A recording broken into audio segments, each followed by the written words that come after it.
Well, employment increased in October, growing at an annualized rate of 1%. Job growth was observed in all sectors, but the informal sector continued to outperform as it grew at a rate of 2.3%, the equivalent of about 12,000 jobs during the month.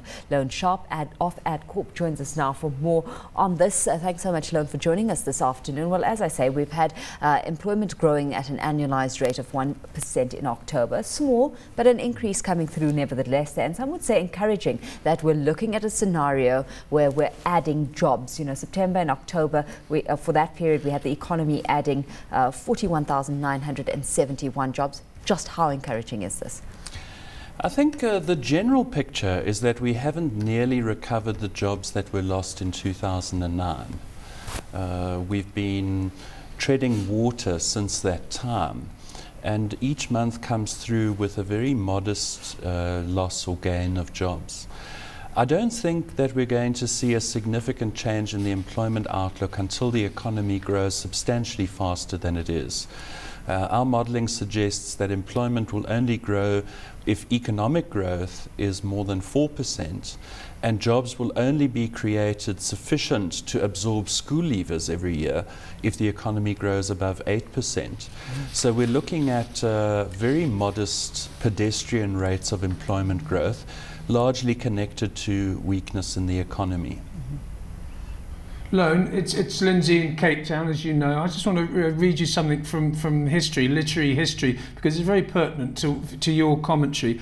It says here, figures often beguile me, particularly when I have the arranging of them myself, in which case the remark attributed to Disraeli would often apply with justice and force. There are three kinds of lies: lies, damn lies, and statistics. Now, it seems to me this report that you've kindly sent us tells us that there is a complete sort of divergence of opinion between different collators of data. There's the quarterly labour force survey, there's the census, and there's Adcorp, there's Statistics South Africa. Nobody seems to be able to decide how many people are in work, where they're working, how many people are unemployed. Surely we've got to sort this out for the sake of economic policy. Well, since the Stats SA release of the census, we can now confirm that Stats SA as a whole is confused about the employment picture. When the census was concluded, it was reported that the informal sector was now 27% smaller than Stats SA previously had indicated. So there's a substantial amount of confusion within government itself, even before you add the Adcorp figures to the mix. I think we definitely have to get it under control. The implications are enormous.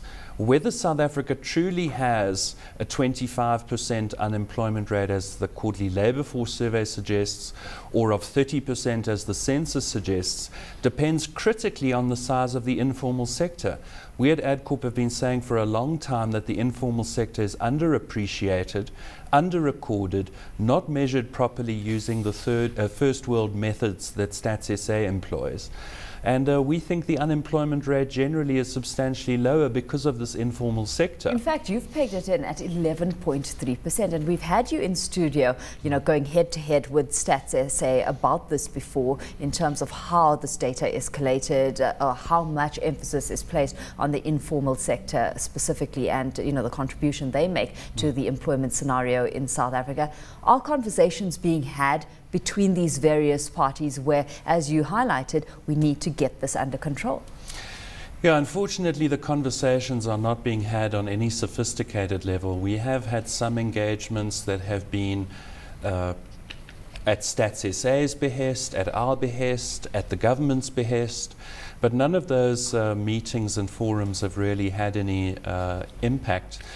What we're pointing out in this month's index is that the controversy around the informal sector is just as great as it ever has been, if not greater, because the census now has wiped 1 million people out of the informal sector.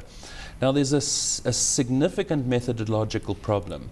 Stats SA's census asked people directly, do you work in the informal or the formal sector?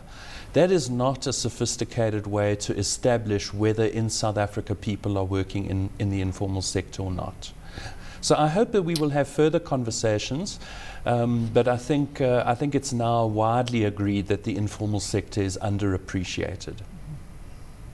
Loane, let's have a look at the numbers you've just reported upon, never mind the methodology, which is a whole new programme on its own and should be sorted out, and hopefully conversations will continue or be initiated anyway. Primary and secondary sectors, you say, mining and manufacturing, continued to shed jobs, losing 6,000 jobs between them during the month. That obviously doesn't count people that have been fired by a mining company and then rehired.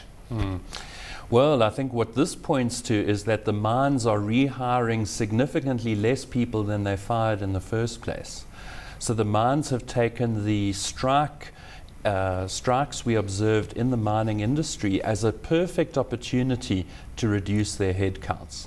Bearing in mind that reducing your headcounts through retrenchment is very expensive.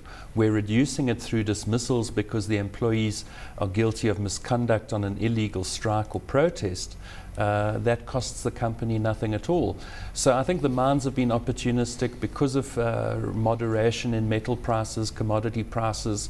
The mines have been under pressure for some time to reduce their headcounts, and I think they've taken the protests as the perfect storm to do so. Okay, so some opportunity being taken there. Interestingly enough, we've seen strong growth observed in temporary and agency work as well. To what extent is this seasonal as a result of the year-end retail season that's creeping up fast, and to what extent telling of corporate South Africa that is in fact hesitant of bringing on a permanent staff complement, with things on an economic basis still pretty tough?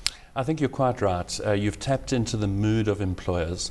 Employers at the moment are too hesitant about the economic prospects of the country to make the kind of commitments to permanent employees that they would. So they're hedging their bets by employing people temporarily. As the cycle improves, if it improves, they'll be able to convert those temporary workers to permanent, but that's still some way off. Employers at their core are very hesitant about the state of the economy.